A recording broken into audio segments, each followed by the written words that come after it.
आज डेट है 8 अक्टूबर 2021। स्वागत है आपका द हिंदू के न्यूज एनालिसिस में। ये न्यूज एनालिसिस हम हिंदी में करते हैं। सेशन का पीडीएफ भी आपको हिंदी में मिल जाएगा। उसके लिए बुद्धा एस टेलीग्राम चैनल को ज्वाइन कर लीजिए। यदि आप हमारे चैनल पर नया है तो चैनल को सब्सक्राइब करें और अपने दोस्तों के साथ ज़रूर शेयर करें। आज हम देखने वाले हैं कौन कौन सा न्यूज़ इंपॉर्टेंट है द हिंदू के अंदर जो आज हमें कवर करना चाहिए। तो ये हिंदू के अंदर जो हम कवर करते हैं ये हिंदी में रहता है टोटली। तो पहला जो न्यूज़ रहेगा, पहला न्यूज़ यहाँ पे आप देख सकते हैं। पहला न्यूज यहाँ पे है नोबल जो अभी प्राइज़ मिल रहा है, नोबल पुरस्कार मिल रहा है, उसी से संबंधित है। अभी इनको साहित्य के क्षेत्रों में इनको पुरस्कार मिला है। ठीक है, साहित्य के क्षेत्रों में उपन्यासकार को पुरस्कार मिला है। तंजनिया के जो साहित्यकार है उनको नोबेल यहाँ पे मिला गया है। तो अब हम ये चीज़ें बार बार ये चीज़ें आ रही है कि कल भी हमने देखा कि रसायन क्षेत्र में आया था, उससे पहले भौतिकी क्षेत्र में आया था, आज साहित्य के क्षेत्र में आया था।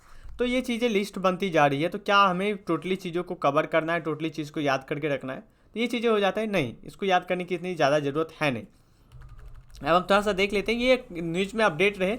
यदि आप न्यूज़ को अपडेट करके रखते हैं तो यदि इससे रिलेटेड सिंपल ही क्वेश्चन पूछा जाएगा, यदि क्वेश्चन बनता भी है तो सिंपल क्वेश्चन बनेगा जो आप कर ले जाएंगे। ठीक है, इनकी तंजनिया के जो उपन्यासकार है अब्दुल्ला रजाक, इनको 72 साल का इनका एज है। इनको उपन्यास जो लिखे हैं, इन्होंने पुरस्कार लिखे हैं साहित्य के लिए।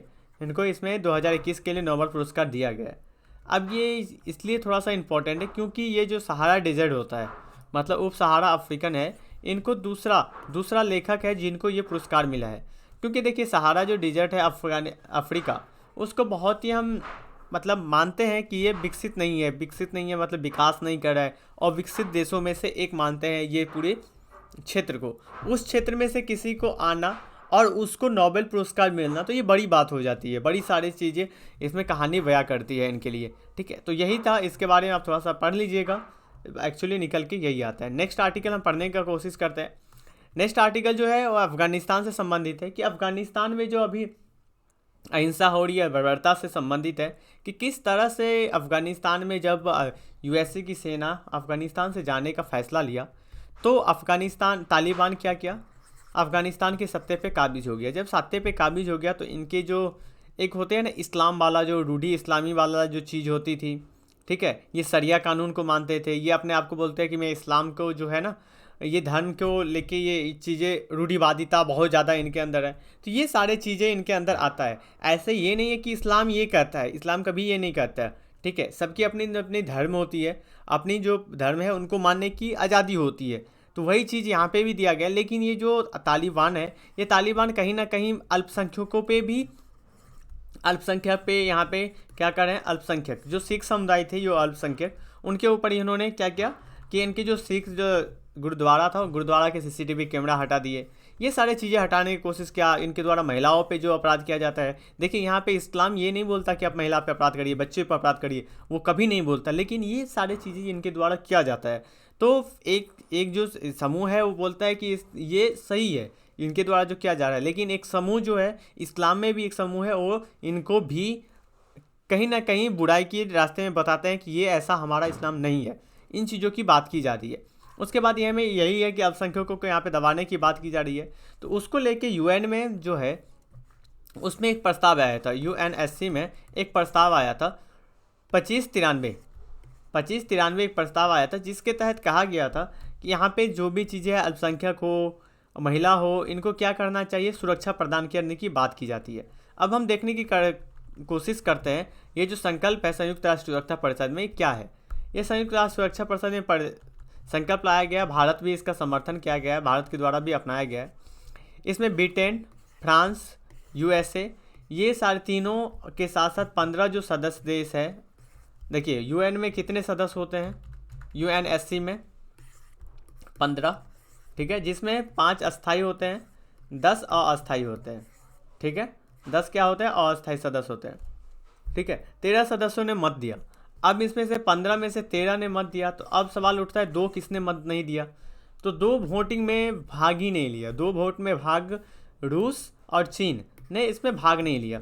तो इनकी आप महत्वाकांक्षा समझ सकते हैं कि इनकी महत्वाकांक्षा क्या है। ठीक है, कहने की ज़रूरत नहीं है। तो इन्होंने बोला कि हम इसमें भाग नहीं लेंगे, ये इससे बाहर आ गई। लेकिन इन्होंने अपना वीटो का भी यूज़ नहीं किया। सबसे बड़ी चीज़ है, यदि रूस या चाइना यदि चाहता इस मामले को दबाने का तो वो वीटो का यूज़ कर सकता था। मामले को दबाना भी नहीं चाहता, इस मामले में संलिग्ध भी नहीं होना चाहता है। इनका दो धारी तलवार के जैसे जो होता है ना, बैलेंस बनाने का इन्होंने कोशिश किया इस मामले में, ठीक है। इस संकल्प को स्वीकार करने के बाद यहाँ पे जो समुदाय, अंतर्राष्ट्रीय समुदाय अफगानिस्तान में, उनके प्रति एक प्रदर्शन करनी चीज़ें होती है। इसमें महत्वपूर्ण बिंदु ये आ जाता है कि यहाँ पे जो सुरक्षा मार्ग, ये जो है कि किसी को यदि निकलना है अफगानिस्तान पे यहाँ से जाने का, तो एक सुरक्षा मार्ग प्रदान करना चाहिए इनकी सरकार के द्वारा, तालिबान के द्वारा। उसके बाद मानव जो अधिकार है अनुमोदन देना चाहिए महिलाओं और बच्चों के लिए, खासकर महिला अधिकार, मानव अधिकार के लिए बढ़ावा देना चाहिए। समन्वयी बातचीत के मामले से राजनीति समझौते की ज़रूरत है, ठीक है, कि आप इन चीज़ों को क्या करें कि राजनीति समझौते साथ में मिलके होना चाहिए, ये नहीं कि अलग थलग होके भी आप कर सकते हैं, ऐसा नहीं है। ये है संकल्प 2593। आपको यदि पूछा जाए, क्वेश्चन ऐसे बन सकता है कि संकल्प 2593 किससे संबंधित है, तो तालिबान के संबंधित, तालिबान में महिलाओं के संपर्क से संबंधित। इसमें किसने ने वोट दिया, तो 13 ने वोट दिया। 2 किसने ने वोट देने से मना कर दिया, तो चीन और यूएसए, रूस ने इससे मना कर दिया, ठीक है। मना नहीं किया, इन्होंने बाहर हो गया, मतदान में शामिल नहीं हुआ, ठीक है। चलिए नेक्स्ट आर्टिकल आते हैं। नेक्स्ट आर्टिकल के तहत है कि आईआईएम जो है, उन्होंने अध्ययन में कावेरी जो प्रदूषण है, कावेरी जो नदी है, उनके जो प्रदूषण की बात की जा रही है। तो भारतीय प्रौद्योगिकी संस्थान मद्रास, इन्होंने बताया कि ये जो फार्मास्यूटिकल जो वो है, छोटे छोटे जो कण होते हैं जो प्रदूषित करते हैं, उनसे क्या होता है, व्यक्तिगत देखभाल उत्पादन, प्लास्टिक आप देख सकते हो, ज्वलन जो मदक होते हैं उसको देना, भारी धातु को देना, कीटनाशक, ये सारी चीज़ें कहीं ना कहीं इसको, कावेरी को क्या कर दे रहा है, प्रदूषित कर रहा है। इस प्रदूषण के कारण क्या होता है, मानव और पारिस्थितिकी तंत्र दोनों पे प्रभाव पड़ेगा आने वाले समय में। यही रिसर्च किया गया था इनके द्वारा कि इससे क्या होगा, दोनों चीज़ों पे ही प्रभाव आपको पढ़ने के लिए मिलेगा। तो इसमें कोई ज़्यादा इतना इंपॉर्टेंट चीज़ निकल के नहीं आती है, एक बार आप सरसरी निगाहों से पढ़ लें। आज की जो न्यूज़ है उसमें कुछ ज़्यादा जो आप बोलेंगे कि स्टीम वाला कुछ न्यूज़, वो नहीं है, मतलब बेसिकली नॉर्मल न्यूज़ आ रही है, ठीक है। तो उसी चीज़ को आप कवर कर लीजिएगा। नेक्स्ट आर्टिकल को हम देखने की कोशिश करते हैं। नेक्स्ट आर्टिकल से पहले आप गुरुकुल प्रोग्राम जो हमारा है, गुरुकुल बैच, उससे यदि आप जुड़ना चाहते हैं तो जुड़ सकते हैं। 2022 के लिए ये प्रोग्राम है, 2023 के लिए और 12वीं पास के जो बच्चे हैं उनके लिए भी ये प्रोग्राम रखा गया है। तो इसमें आप डिटेल देख सकते हैं। अधिक जानकारी के लिए आप हमें इस नंबर पे कॉल कर सकते हैं, दोनों नंबर पे। यदि आप मेंटरशिप प्रोग्राम में यदि आप चाहते हैं सेल्फ स्टडी करें और आपको एक गाइडेंस प्रोवाइड होना चाहिए, तो आप मेंटरशिप प्रोग्राम में ज्वाइन हो सकते हैं। पर ईयर जो है उसका 5,999 रुपया रखा गया। तो आप देख सकते हैं 1 सालों का, तो 1 महीने का 500 रुपया, सिर्फ और सिर्फ 500 रुपया दे के आप सही डायरेक्शन प्रोवाइड कर सकते हैं, सही डायरेक्शन ले सकते हैं। तो इस ग्रुप में ज्वाइन कर सकते हैं आप। इसके लिए आप हमें इस नंबर पे कॉल कर सकते हैं। मेंटरशिप प्रोग्राम ये हमारा सबसे फेमस और सबसे अच्छा प्रोग्राम चल रहा है, जिसका फीडबैक आपको आने वाले टाइम में इस पीटी में भी देखने के लिए मिलेगा। नेक्स्ट आर्टिकल देखते हैं। नेक्स्ट आर्टिकल है भारतीय जो सेना है वो यूके के साथ अभ्यास करने की बात की जा रही है। अब इसके साथ अभ्यास करने की बात की जा रही है कहाँ पे, एक तो क्वीन एलिजाबेथ कैरियर जो स्टेम ग्रुप है उनके द्वारा किया जाएगा ये अभ्यास। ये कहाँ पे किया जाएगा, हिंद महासागर में किया जाएगा। हिंद महासागर के अंदर होगा ये ऑपरेशन, तैनात किया जाएगा। इनसे वापस जो आ रहे थे तो हमने सोचा कि इनको क्या करें, हम एक युद्ध अभ्यास कर लेते हैं, जिससे कि हमें प्रैक्टिस होगी, आपस में हम एक दूसरे को चीज़ों को बांटेंगे, ठीक है। उसके बाद नेक्स्ट चीज़ ये हो जाता है कि अभ्यास में हमने अजय योद्धा भी शुरू किया है। इसके लिए कहाँ किसके द्वारा हो जाता है जी, सीधा क्वेश्चन बन जाएगा कि अजय योद्धा किसके बीच में होता है, तो यूके से होता है, ठीक है। अजय योद्धा हमने हाल ही में 20 अक्टूबर को समाप्त किया है, इसको होगा 20 अक्टूबर को समाप्त होगा, ठीक है। ये चीज़ें बात की गई है। नौसेना के भी लिए भी अभ्यास जारी किया गया है। ये बंगाल की खाड़ी में किया जाएगा, ठीक है। Royal navy carrier strike group के द्वारा होगा, ठीक है। और किसका नेतृत्व इसका कौन करेगा, HMS एलिजाबेथ के बारे में देखते हैं। तो इसमें यही चीज़ें निकल के आती है, इन दोनों के बीच में चीज़ें चल रही है। तो हमने देखा कि किस तरह से ये चीज़ें निकल के आती है। तो इस न्यूज़ को आप कवर कर लीजिएगा। नेक्स्ट आर्टिकल आता है कि बाइडेन और शी जिनपिंग जो चीन के राष्ट्रपति है और यूएसए के राष्ट्रपति बाइडेन है, इन दोनों देशों के राष्ट्रपति जो है उनके बीच आने वाले समय में एक वार्ता हो सकती है, मतलब कि एक मीटिंग हो सकती है। इस मीटिंग की बात इसमें की गई है। इस मीटिंग की बात को लेकर इसलिए सभी दुनिया का नज़र आता है क्योंकि यूएसए एक क्या है, सुपर पावर है, और चाइना यूएसए को चैलेंज दे के सुपर पावर बनना चाहता है। ये चीज़ें हैं। तो दो सुपर पावर आप बोल सकते हैं, एक दावेदार वाला, एक पहले से जो है, उन दोनों के बीच में जो वार्ता होगा तो ये जो चीज़ें निकल के आएगी ये पूरे विश्व के लिए इंपॉर्टेंट हो जाता है, पूरे वर्ल्ड के लिए इंपॉर्टेंट हो जाता है। वही चीज़ बात की जाती है। उसके बाद आप देख सकते हैं रोम में G20 का शिखर सम्मेलन होने वाला है। उसमें भारत के जो नरेंद्र मोदी है, हमारे प्रधानमंत्री, वो भी इसमें शामिल होंगे। इनका यात्रा किया जाएगा इनके द्वारा। अब इसमें यही चीज़ निकल के आती है, क्या चीज़ें होगा, किन चीज़ों के लिए इन पे पॉइंट बनेगी, ठीक है। तो ये चीज़ें निकल के आती है। खासकर इनका जो ध्यान रहेगा कहाँ पे रहेगा, तालिबान वाला जो इशू है, व्यापार समझौता जो है, और तकनीकी से संबंधित ये तीनों पॉइंट पे ज़्यादा से ज़्यादा फोकस रहेगा कि इन दोनों के बीच में इसी पॉइंट पे विवाद रहता है खासकर। अब नेक्स्ट पॉइंट, हम नेक्स्ट आर्टिकल देखने की कोशिश करते हैं। नेक्स्ट आर्टिकल कौन सा है?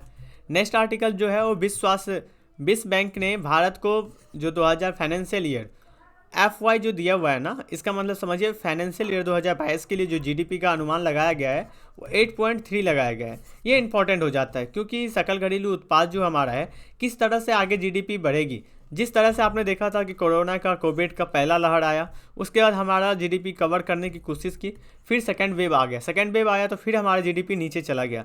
लेकिन यहाँ पे विश्व बैंक के द्वारा ये बताया जाता है कि हमारा 8 पे बरकरार रखेगा, तो ये अच्छी चीज़ है। इसको रखने के लिए किस चीज़ों को के लिए बढ़ावा देने के लिए आपको बोल सकते हैं कि योगदान दिया गया है। तो अर्थव्यवस्था में क्या होता है कि घरेलू जो मांग है उसको बढ़ावा देना चाहिए। घरेलू मांग को बढ़ावा देने के लिए सरकार के द्वारा सार्वजनिक निवेश किया गया है, उसमें वृद्धि किया गया है। उत्पादन से जुड़े प्रोत्साहन दिया गया है, जिसके तहत आप देख सकते हैं कि बहुत सारे वित्तीय पैकेज दिया गया था सरकार के द्वारा, ठीक है। और योजनाओं को समर्थन किया गया था, विनिर्माण को बढ़ावा दिया गया था, जिससे कि ये जो डाटा है, ये जो वृद्धि है, ये हमें देखने के लिए मिल सकता है। नेक्स्ट चीज़ आप देख सकते हैं, नोट्स के अंदर देख सकते हैं, नोट्स है विश्व बैंक का, ठीक है। परिचय के अंदर विश्व बैंक क्या होता है इसको हम देखने की कोशिश करते हैं। विश्व बैंक क्या है? विश्व बैंक का जो गठन हुआ था, इनका गठन हुआ था, स्थापना जो हुआ था 1944 में हुआ था। किस सम्मेलन के द्वारा हुआ था? ब्रेटन वुड्स सम्मेलन के दौरान इसका संगठन होता है। इसको दो ग्रुप में माना जाता है कि अंतर्राष्ट्रीय पुनर्निर्माण और विकास बैंक और IMF, अंतर्राष्ट्रीय मुद्रा कोष, इन दोनों की स्थापना के साथ साथ इनका भी हुआ था, एक साथ हुआ था। ये जो पुनर्विकास बैंक जो है, अंतर्राष्ट्रीय पुनर्विकास बैंक, इसी को ही विश्व बैंक कहा जाता है। यदि आपको कोई पूछ ले कि अंतर्राष्ट्रीय पुनर्निर्माण और विश्व विकास बैंक क्या होता है, तो इसी को विश्व बैंक के नाम से जाना जाता है। इनके कुछ समूह हैं, जो समूह देश क्या करते हैं, विकसित देशों को कम से कम समृद्धि में, निर्माण के आगे बढ़ाने का काम करते हैं, ठीक है। इनके जो समूह है, अब हम देखने की कोशिश करते हैं इनके समूह क्या है। उससे पहले देख लेते हैं इनमें कितने सदस्य हैं। इनमें सदस्यों की संख्या 189 है, भारत भी इनमें से एक है। इनके कुछ रिपोर्ट आते हैं, तीन रिपोर्ट सबसे महत्वपूर्ण है, easing of doing business, human capital index, world development report, ये इनके द्वारा जारी किया जाता है। उसके बाद है ग्लोबल इकोनॉमी प्रोस्पेक्टस, और ये व्रिप वाला जो है इसको भी किया जाता है। ये उतना ज़्यादा इंपॉर्टेंट नहीं होता है, लेकिन ये जो तीन है, ये तीनों बहुत ही इंपॉर्टेंट हो जाता है। अब नेक्स्ट देखते हैं 5 सदस्य का, ठीक है। अंतर्राष्ट्रीय पुनर्निर्माण और विकास बैंक, यह क्या काम करती है? लोन देती है, ऋण देती है, अनुदान प्रदान करता है, ठीक है। भारत इसका सदस्य है, आप समझते रहिए, ठीक है। उसके बाद है अंतर्राष्ट्रीय विकास संघ, ये क्या है? निम्न आय पे देशों को क्या करते हैं? कम ब्याज पे, बिना ब्याज के, और निम्न आय वाले देशों को, जिसका आय कम है, उनको बिना ब्याज के ऋण प्रदान करते हैं विश्व बैंक, ओके। अंतर्राष्ट्रीय वित्त निगम, ये कंपनियों और सरकारों को निवेश के लिए सलाह देता है और परिसंपत्ति के प्रबंधन में सहायता प्रदान करता है। ये सलाह देते हैं कि किस तरह से आप निवेश करेंगे, और परिसंपत्तियों को भी निर्माण करने में ये सहायता प्रदान करता है। और देख सकते हैं बहुपक्षीय निवेश गारंटी स्कीम, यह ऋणदाताओं को और निवेशकों को युद्ध जैसे जो स्थिति, राजनीतिक जोखिम जो है, इसके खिलाफ एक प्रदान करने का काम करता है, इसको कम करना इनके द्वारा ज़्यादा से ज़्यादा मकसद होता है कि इनमें इस चीज़ों को कम किया जाए इस टाइम में, ठीक है। उसके बाद है निवेश विवादों के निपटारे के लिए अंतर्राष्ट्रीय केंद्र, ठीक है। ये निवेश जो व्यापार होता है, मतलब दो देशों के बीच में यदि निवेश को लेकर आपस में टकराव हो गई, तो इसके लिए ये संगठन काम करता है। लेकिन भारत इसका सदस्य नहीं है। सबसे इंपॉर्टेंट चीज़, आपको स्टेटमेंट दे दिया जाएगा कि कौन सा किसके सदस्य भारत नहीं है। तो भारत किसके सदस्य नहीं है? निवेश विवादों के निपटारे के लिए अंतर्राष्ट्रीय केंद्र, ठीक ठीक है, इनके लिए भारत केंद्र इसका सदस्य नहीं है। तो आज की डिस्कशन में हमने इतना देखा, इतना इंपॉर्टेंट आर्टिकल निकल के आता था जो हमने कवर करने का कोशिश किया। आज उतना ज़्यादा तो इंपॉर्टेंट आर्टिकल नहीं था, लेकिन आप फिर भी इसको ब्रीफ में पढ़े और पढ़ लीजिए, जिससे कि आपकी थोड़ी सी वैल्यू ऐड हो सके। तो आज के डिस्कशन में इतना ही। उससे पहले आप बुधा एस टेलीग्राम को ज्वाइन कर लीजिए, हमारे यूट्यूब चैनल को सब्सक्राइब करें और दोस्तों के साथ ज़रूर शेयर करें।